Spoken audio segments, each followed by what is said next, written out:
he actually has some ideas for how humanity can experience each other's thoughts through the kinds of technologies that he's investigating. And when he gives these presentations, it's pretty exciting. It gets me all Twitter.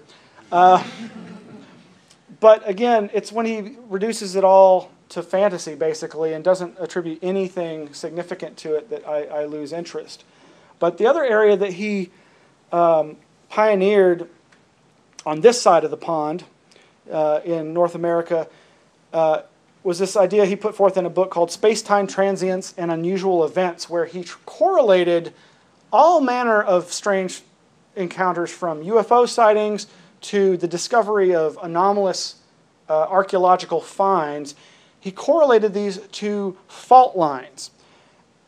Now, his idea basically is a variation on another researcher who's the exact opposite of this guy and whom I respect much, much more, and that's the British researcher Paul Devereux, who's known as the Earthlights researcher. He's an investigator of ancient sacred circles and standing stones, and he's been researching Earthlights for a long time and is really the preeminent expert on that subject.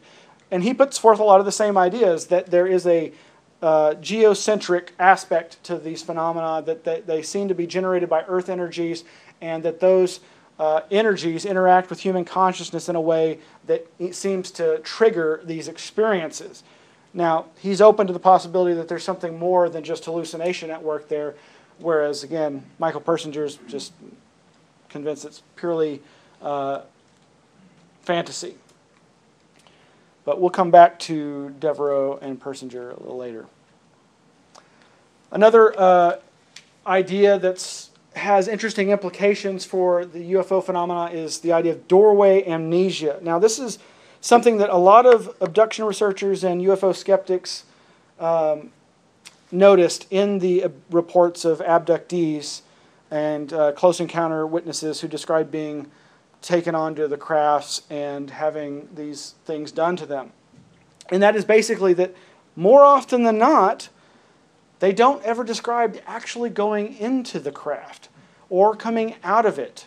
Now, there are exceptions to this, as there are to most things, but generally speaking, and she says present in over 95% of the cases she's dealt with, this is there, where they may remember floating up towards the light. They may then recall being inside the craft. They may even recall going from room to room, but even then, that's not that common. And so that's why it was called doorway amnesia, the lack of memory of going into or exiting these presumed craft. Now, she, in order to test a hypothesis for the one of the most seminal conferences ever to happen on abduction phenomena, she and some other researchers got together people who were familiar with the UFO phenomena, people who'd read lots of UFO books, and then got people who claimed to have no background in UFOs, have read no UFO books, as a control group. And basically they asked them to imagine a UFO close encounter and abduction. Well, what they found was that the people who had no history with UFOs, no knowledge of UFOs, described going into the craft, described walking up a ramp into a craft, described a wide variety of entities, whereas, again, the people who have read about this stuff did not.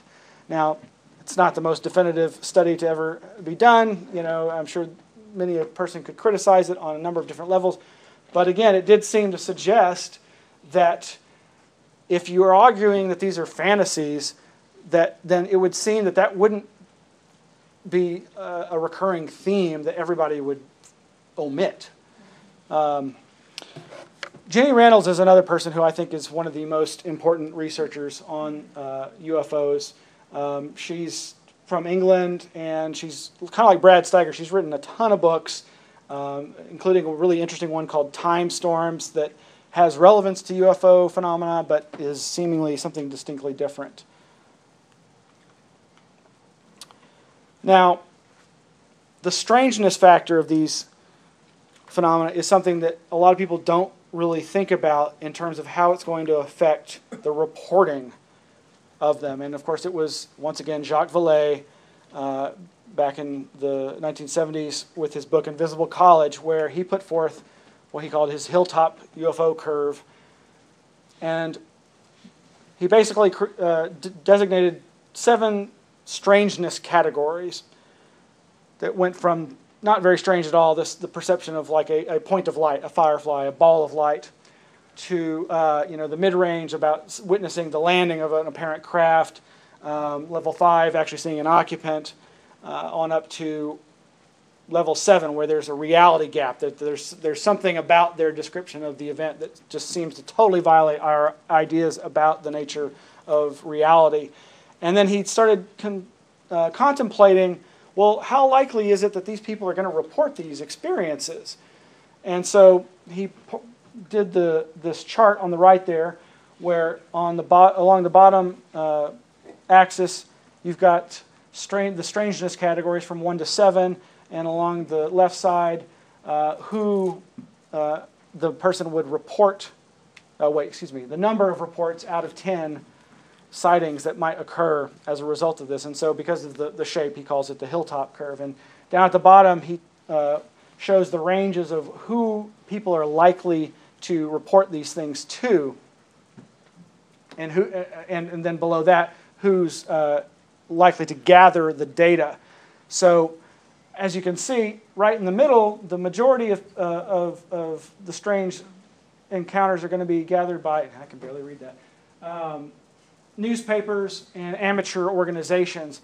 But the more strange encounters are likely only ever going to be found through special studies where people are specifically trying to find those rarer events, because those rare events are less likely to be reported. I mean, if you think about it, it's pretty simple. If you have, you see something odd, yeah, you might be hesitant to tell somebody, but you're probably going to tell a few friends, neighbors, your priest. But the stranger the event, the less likely you are going to report it. He sums it up by saying the Hilltop theory could be summed up in the statement that the type of data collected by an investigator is a function of his image, the beliefs about him, among his audience.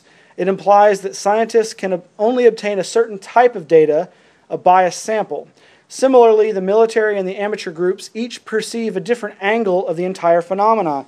One can only learn more by changing one's own projected attitude, and that is what I have done.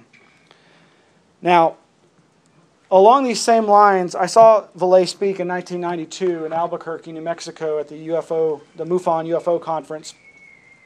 He said a lot of provocative things, as he always does, including putting forth the idea that some alien abductions are cover memories for other more heinous experiences.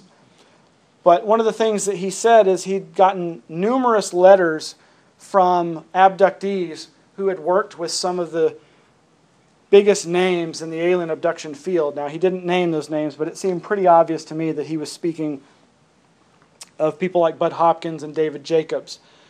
And basically, these were abductees that said things like,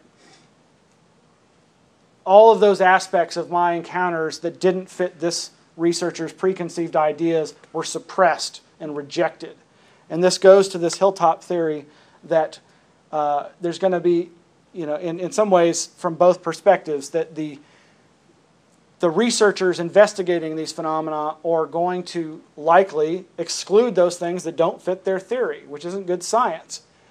And similarly, the people who have these experiences are going to go to those researchers who they think are going to be most accepting of their experience. So if somebody's had an experience with a 6-foot lizard with a 5-foot tail, they're probably not going to go to Bud Hopkins, because Bud Hopkins mostly reported on the big-eyed diminutive grays that have become so ubiquitous.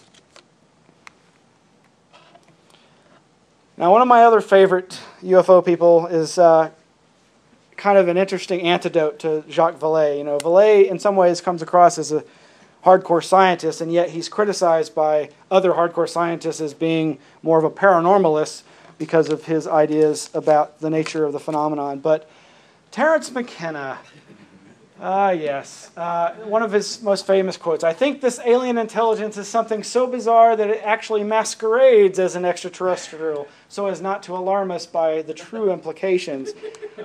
I think he's onto something, and this won't be the only time we talk about McKenna, but I think whatever this phenomenon is, it certainly seems to wear a variety of masks to both conceal and reveal its nature to us. Now, there's a lot that could be said about psychedelic shamanism and its relation to UFOs, but I just wanted to point out that McKenna appears to be, as far as I've seen, the first person to really suggest that the psychedelics of psilocybin mushrooms, psychedelic mushrooms, and more recently DMT, dimethyltryptamine, could play an important role in understanding the UFO phenomenon. In his fantastically titled book, True Hallucinations, where he chronicled his exploits in South America while he was looking for the ayahuasca users so that he could experiment with that. Instead, he found psilocybin mushrooms and took quite a few of them and had a very strange experience that he chronicles in that book. It's too much to go into, but suffice to say, at some point he was sitting alone, watching some clouds forming over a mountain in the distance.